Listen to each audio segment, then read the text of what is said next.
రాజ్యసభని నిష్పక్షపాతంగా నడపడం అవసరం అంటున్నారు జస్టిస్ బి సుదర్శన్ రెడ్డి.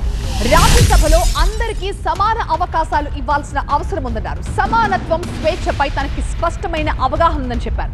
అందుకే సరైన అభ్యర్థిని ఎన్నుకోవాలని కోరుతున్నామన్నారు సుదర్శన్ రెడ్డి. తాను గెలిస్తే వ్యవస్థలో లోటుపాట్లు సరిచేస్తా అంటున్నారు జస్టిస్ సుదర్శన్ రెడ్డి. భారత ఉపరాష్ట్రపతి వ్యవస్థకు సంబంధించినంత వరకు కొంత మార్పు జరగాల్సినటువంటి అవసరం ఉందని నమ్మేవాళ్ళు. అంటే భారత ఉపరాష్ట్రపతి నిష్పక్షపాతంగా, రాజ్యాంగబద్ధంగా పనిచేయాల్సినటువంటి వ్యవస్థ. అన్నిటికన్నా ముఖ్యమైన పాత్ర భారత ఉపరాష్ట్రపతిది రాజ్యసభను నడపడం, నిష్పక్షపాతంగా నడపడం, అందరినీ గౌరవించడం, అందరికీ సమాన అవకాశాలు ఇవ్వడం అనేది చాలా ముఖ్యమైనటువంటి విషయం. దాంట్లో కొంత లోటుపాటు జరిగినట్టు నాకు కూడా అనిపించింది. దాన్ని కొంత సరిచేయాల్సినటువంటి అవసరం. అవకాశం వస్తే ఆ దిశగా ప్రయత్నం చేస్తాం.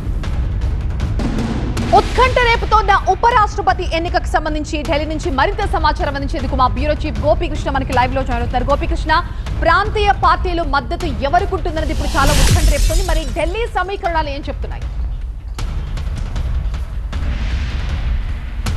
భారత 17వ ఉపరాష్ట్రపతి ఎన్నిక ఉత్కంఠభరితంగా సాగబోతోంది.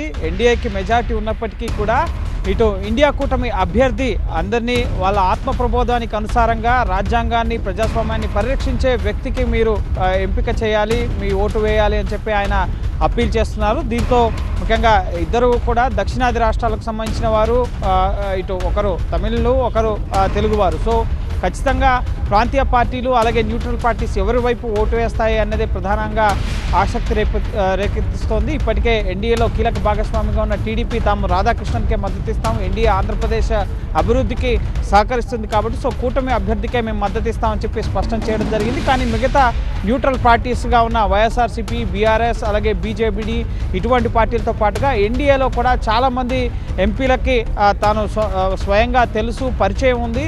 సో వాళ్ళు వాళ్ళ ఆత్మ ప్రమోదానికి అనుసారంగా ఓటు వేస్తారు, రాజ్యాంగ పరిరక్షకుడిగా తనకు అవకాశం ఇస్తారని చెప్పి టీవీ9తో మాట్లాడుతూ justice B Sudarshan Reddy India కూటమి ఉపరాష్ట్రపతి అభ్యర్థి గెలుపుపై ధీమాని వ్యక్తం చేస్తున్న పరిస్థితి ఉంది. సో ఇప్పటి వరకు బీఆర్ఎస్ అధికారికంగా తాము ఎవరికి ఓటు వేస్తారనేది కేసీఆర్ నిర్ణయం తీసుకుంటారని చెప్పారు. సో ఇంకా వాళ్ళు నిర్ణయం తీసుకోలేదు. ప్రస్తుతం నామినేషన్ ప్రక్రియ జరుగుతోంది. ఈరోజు ఎన్డీఏ కూటమి అభ్యర్థి సిపి రాధాకృష్ణన్, ప్రధాని నరేంద్ర మోడీ, కేంద్ర మంత్రులు, ఎన్డీఏ భాగస్వామ్య పక్షాల సమక్షంలో 20 మంది ప్రపోజ్ చేయగా 20 మంది మద్దతుదారుల సమక్షంలో తమ నామినేషన్ పత్రాలని రాజ్యసభ సెక్రటరీ జనరల్ ప్రమోద్ చంద్ర మోదీకి అందజేయడం జరిగింది. ఇక రేపు ఇండియా అలయన్స్కి సంబంధించిన అభ్యర్థి నామినేషన్ దాఖలు చేయబోతున్నారు. సెప్టెంబర్ 9 ఎలక్షన్ జరగబోతోంది. దేశవ్యాప్తంగా అనేక రాష్ట్రాల్లో ఇటు ఇండియా అలయన్స్కి సంబంధించిన ఉపరాష్ట్రపతి అభ్యర్థి బి సుదర్శన్ రెడ్డి పర్యటించబోతున్నారు, ఎంపీల మద్దతు కోరబోతున్నారు. కాబట్టి సో కొంత సమయం ఉంది.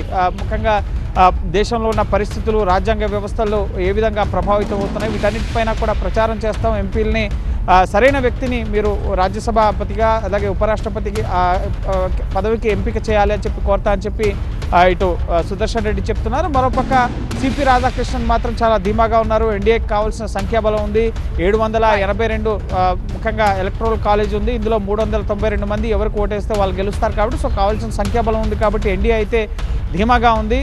కానీ ఇటు తనకున్న ముఖ్యంగా వ్యక్తిగత సుప్రీంకోర్టు న్యాయమూర్తిగా పనిచేయడం కానీ లేక తనకున్న పరిచయాలు కానీ ఇటు ప్రజాస్వామ్యం వైపు, రాజ్యాంగం వైపు మొగ్గు చూపే పార్టీలు కానీ ఖచ్చితంగా తనకు ఓటేస్తాయని చెప్పి సుదర్శన్ రెడ్డి కూడా ధీమా వ్యక్తం చేస్తున్నారు. Right, thank you Gopikrishna.